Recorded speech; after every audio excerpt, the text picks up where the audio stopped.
পারমাণবিক বিদ্যুৎ কেন্দ্র তৈরি করা হচ্ছে পাবনা জেলার ঈশ্বরদী উপজেলার রূপপুর গ্রামের পদ্মা নদীর তীরবর্তী অঞ্চলে 1062 একর জমির উপরে চলছে বিশাল এই কর্মযজ্ঞ।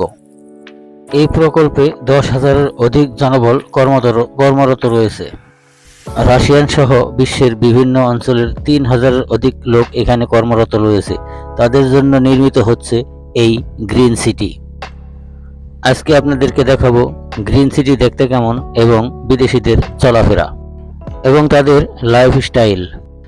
তাহলে আর কথা না বাড়িয়ে চলুন শুরু করা যাক।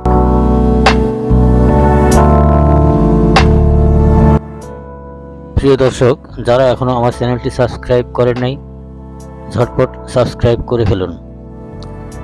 চলুন এবার শুরু করা যাক।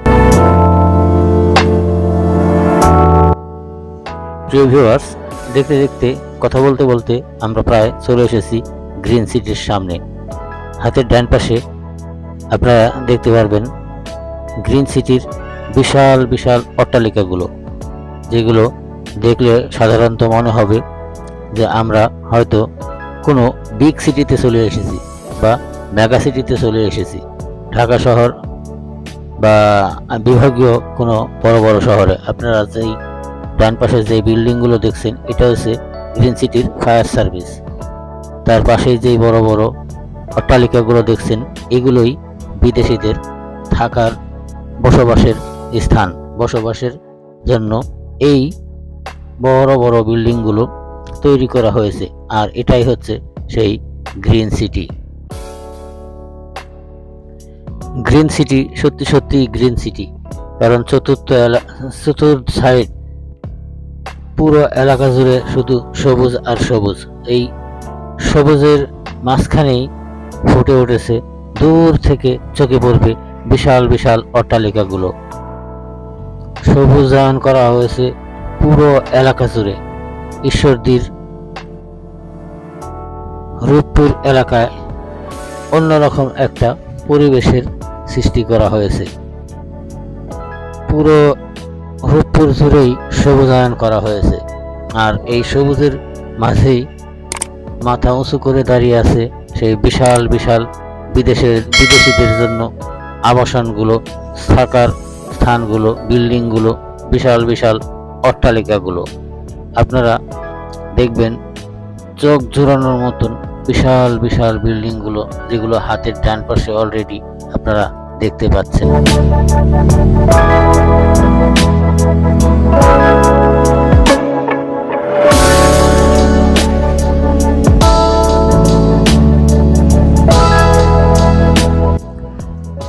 এই এলাকার লোকজন, সাধারণত দোকানদারগুলো অধিকাংশই রাশিয়ান ভাষা রপ্ত করে নিয়েছে। তাদের সাথে, অর্থাৎ রাশিয়ানদের সাথে চলাফেরা করতে করতে তারাও যেন রাশিয়ান হয়ে গেছে। এটাই যেন পাবনার ঈশ্বরদীর রূপপুর একটা বা এক টুকরো রাশিয়ান।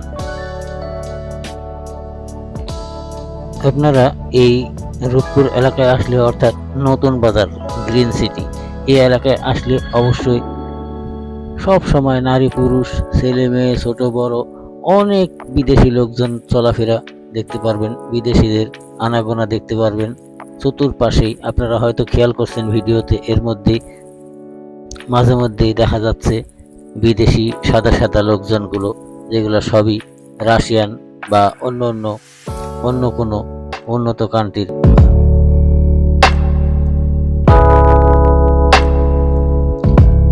আপনারা দেখছেন সামনে যেই দম্পতি হেঁটে যেতে দেখলেন, এরাও রাশিয়ান। এই ধরনের অসংখ্য লোক। আর এই আশেপাশে যে বড় বড় দোকানপাট, ব্যাংক ব্যালেন্স, যা কিছুই দেখতে পাচ্ছেন, শপিং মল সহ হোটেল মোটেল সব কিছুই এই বিদেশিদের জন্য তৈরি করা হয়েছে। যার কারণেই এই রূপপুর নতুন বাজারকে বলা হয় এক টুকরো বাংলার বুকে এক টুকরো রাশিয়ান। আর এখানে খাদ্যাভ্যাসও রাশিয়ানদের মতো করেই তৈরি করা হয়, যাতে, কারণ এই এলাকার দোকানদার বা কাস্টমারদের, ক্রেতা সমস্ত সবগুলোই বিদেশি, আর বিদেশিদের জন্যই বিদেশিদের মতো করেই এখানকার ব্যবসা বাণিজ্য সব কিছুই পরিচালনা করা হয়। যার কারণেই এই এলাকায় আসলে সহজে অজানা মানুষ বুঝতে পারবে না যে এটা আসলে বাংলাদেশে আছি নাকি অন্য কোনো দেশে, কারণ এখানকার দোকানের সাইনবোর্ডগুলোতেও অধিকাংশ রাশিয়ান ভাষায় সাইনবোর্ড লেখা। আপনি বুঝতেই পারবেন না না জানলে যে এটা বাংলাদেশ নাকি রাশিয়ান। যার কারণে সাধারণত লোকজন বলে থাকে বাংলার বুকে এক টুকরো রাশিয়ান। এটাই সেই রূপপুর গ্রিন সিটি।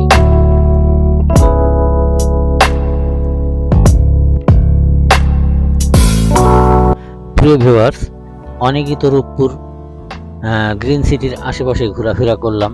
চলুন এবার ঘুরে আসি রূপপুর পারমাণবিক বিদ্যুৎ কেন্দ্রের সামনে থেকে। চলুন আর দেরি নয়, ঘুরে আসি।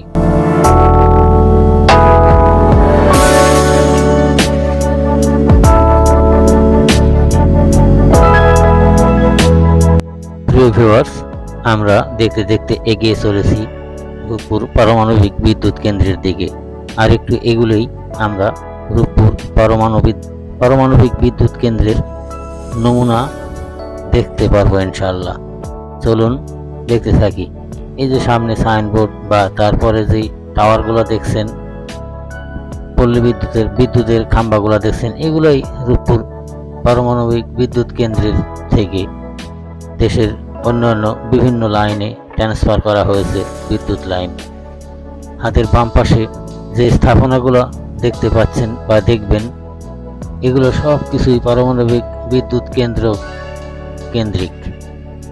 এখানে যত লোকজন চলাফেরা আসা যাওয়া, যত গাড়ি ঘোড়া দেখছেন, সব কিছুই এই বিদ্যুৎ কেন্দ্রকে কেন্দ্র করেই এখানে সব কিছুর আনাগোনা, সমস্ত লোকজনের আনাগোনা, গাড়ি ঘোড়া আনাগোনা। হাজার হাজার শ্রমিক এখানে আসা যাওয়া করে। তাদেরকে আনা নেওয়া বা তাদের আত্মীয় স্বজন লোকজন চলাফেরার জন্যই এখানে সবসময় ভিড় লেগে থাকে। হাতের বাম পাশে দেখতে পারবেন রূপপুর পারমাণবিক বিদ্যুৎ কেন্দ্রের এরিয়া। এর ভিতরে যদিও জনসাধারণের দেখা এবং দেখানো অর্থাৎ ভিডিও করা কোনোটাই অনুমোদন নয়, যার কারণে গাড়ির উপর থেকে চলতি অবস্থায় আপনাদের জন্য এই বিদ্যুৎ কেন্দ্রের কিছু আংশিক ভিডিও চিত্র আপনাদের সামনে তুলে ধরছি। প্রিয় দর্শক, আপনারা দেখছেন রূপপুর পারমাণবিক বিদ্যুৎ কেন্দ্রের সামনের রাস্তা থেকে পারমাণবিক বিদ্যুৎ কেন্দ্রের ভিডিও চিত্র। আপনারা হয়তো লক্ষ্য করছেন পারমাণবিক বিদ্যুৎ কেন্দ্রের পারমাণবিক চুল্লির কিছু নমুনা দেখা গেল দূর থেকে। ক্যামেরায় হয়তো দেখতে পেয়েছেন। আমরা সামনাসামনি আছি, সরাসরি স্বচক্ষে যতটা দেখা গেছে, ক্যামেরায় হয়তো ততটা নাও দেখা যেতে পারে। তবে এলাকাটা খুবই পরিবর্তনশীল। শুনেছি নাকি কোনো এক সময় এই রাস্তাটি এই পারমাণবিকের কারণে বন্ধ করে দেওয়া হতে পারে। প্রিয় সুধী, আমরা দেখতে দেখতে ভিডিওর শেষ পর্যায়ে চলে এসেছি। আপনারা ভিডিওটি শেষ পর্যন্ত দেখার জন্য অনেক অনেক ধন্যবাদ। ভালো থাকবেন, সুস্থ থাকবেন। আল্লাহ হাফেজ।